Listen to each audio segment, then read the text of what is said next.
সারা পৃথিবীতে লিভার ক্যান্সারের যে একটা পরিস্থিতি আছে, বৈশ্বিক যে পরিস্থিতি আছে, তার প্রেক্ষিতে বাংলাদেশে এটার অবস্থানটা কেমন? সারা বিশ্বে যেটা হচ্ছে নিয়ারলি 1 মিলিয়নের কাছাকাছি 8 লাখের মতো আক্রান্ত হয়, এবং এটা খারাপ দিক হচ্ছে যে এর মধ্যে 7 লাখই মৃত্যুবরণ করে। কারণ হচ্ছে স্যার অলরেডি বলছেন যে এটা হচ্ছে নীরব ঘাতক।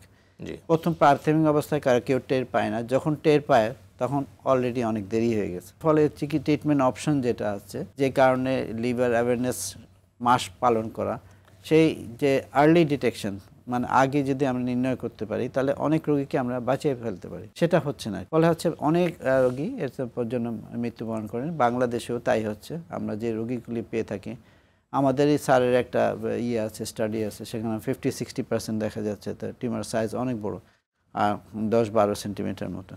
তখন দেখা যায় এই রোগীগুলি আমরা সার্জারিতে পারি না করতে। যেটা পারি সেটা হচ্ছে লোকাল অ্যাবলিটিভ আছে, কিমোথেরাপি আছে, সেগুলি আমরা করতে পারি। কিন্তু এটাতে আপনার প্যালিয়েটিভ হয়, মানে রোগীর মানে কিউরেটিভ সাইডটা আর কিছু করা যাচ্ছে না। তো এই যে হেপাটাইটিস বি এবং সি ভাইরাস থেকে লিভার ক্যান্সার হতে পারে, কিন্তু হেপাটাইটিস বি এর তো ভ্যাকসিন আছে। তো যারা ভ্যাকসিন দিয়েছেন তারা কি এটা আশা করতে পারেন যে তারা এই হেপাটাইটিস বি থেকে ভালো থাকবেন এবং তাদের লিভার ক্যান্সার হবে না? অবশ্যই, কারণ এখন তো এটা তো আমাদের দেশে যারা নতুন প্রজন্ম আছে, এটা ওরা বেনিফিট পাবে। ইপিএ শিডিউলের মধ্যে ভ্যাকসিনটা দেওয়া হচ্ছে। কিন্তু যারা অলরেডি আছে 40-50 বছর বয়স, তারা তো আগেই, তাদেরকে তো আমরা, তারা ধরা পড়া হয় বিদেশ যাওয়ার সময়, হয়তো একটা চাকরি পেয়েছে সৌদি আরব বা কোথাও, চাকরি স্ক্রিনিং এর সময়, অথবা কাউকে ব্লাড দিতে গেছে, তখন হয়তো নিন হয়। হেপাটাইটিস সি এর কি কোনো ভ্যাকসিন কি আসার সম্ভাবনা আছে? না, হেপাটাইটিস সি এর ভ্যাকসিন নাই, কিন্তু মানে ভালো দিক হচ্ছে যে ট্রিটমেন্ট যেটা আমাদের বাজারে আছে খুবই সাকসেসফুল। মানে বি এবং সি দুই ক্ষেত্রে এই ট্রিটমেন্ট এখন, হ্যাঁ দুইটাই আছে, কিন্তু সি এর ট্রিটমেন্ট আরো ভালো।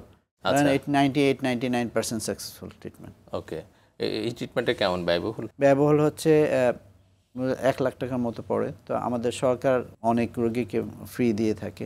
প্রায় হচ্ছে আমাদের যে হসপিটালে যে রোগী ভর্তি হয় আমরা অনেককে পাঠিয়ে দিই, আবার প্রাইভেটে অনেকে বহন করে, অনেকের জন্য তো 1 লাখ টাকার সমস্যা না। কিন্তু অনেক রোগীকে আমরা ওই শেপ পদ্ধতির মাধ্যমে পাঠিয়ে দিলে পেয়ে যায়। স্যার, ওই লিভার ক্যান্সার যখন হয় আর কি, আলোচনার মধ্যে কিছুটা উঠে এসছে, তারপর আমরা একটু আলাদা করে একটু জানতে চাচ্ছিলাম যে একটা পেশেন্টের যখন প্রাথমিকভাবে তার একটা লিভার ক্যান্সার সম্ভাবনা মনে হচ্ছে, তো সেই ক্ষেত্রে তখন পরীক্ষা নিরীক্ষাগুলো কি হয় তাকে টু কনফার্ম দ্য ডায়াগনোসিস? আমরা আসলে সবসময় ধরেই নেই যে যার হেপাটাইটিস বি আছে কিংবা যার হেপাটাইটিস বির সাথে সিরোসিস আছে, শুধু একা হেপাটাইটিস বিও কিন্তু লিভার ক্যান্সার করতে পারে, শুধু একা সিরোসিসও লিভার ক্যান্সার করতে পারে। দুটার যখন কম্বিনেশন হয় তখন আরও বেশি সম্ভাবনা বেড়ে যায়। তো যেটাকে আমি বলে থাকি যে সিরোসিস ইন হেপাটাইটিস বি, এটা একটা খুব উর্বর ক্ষেত্র লিভার ক্যান্সার ডেভেলপ করার জন্য। কাজে এই রোগীকে আমাদেরকে ফলো আপ করতে হবে যদি আমরা আর্লি ডায়াগনোসিস করতে চাই। কীরকম উন্নত দেশেও এটা ফলো আপ করে, আমাদের দেশে সরকারিভাবে আমরা করতে পারি না, কিন্তু ব্যক্তিগতভাবে যারা এফোর্ড করতে পারে তাদেরকে আমরা ফলো আপ করি।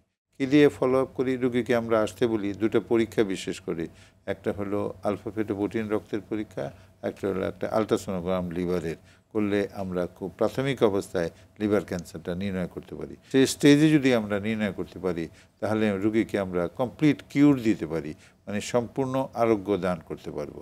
সেজন্য আমাদের এই জিনিসটা ফলো আপ করতে পারবো। তার মানে হচ্ছে যে প্রাথমিক অবস্থায় যদি রোগটা ধরা পড়ে, প্রিয় দর্শক, তাহলে চিকিৎসার মাধ্যমে এই রোগটি পুরোপুরি ভালো করে ফেলা সম্ভব।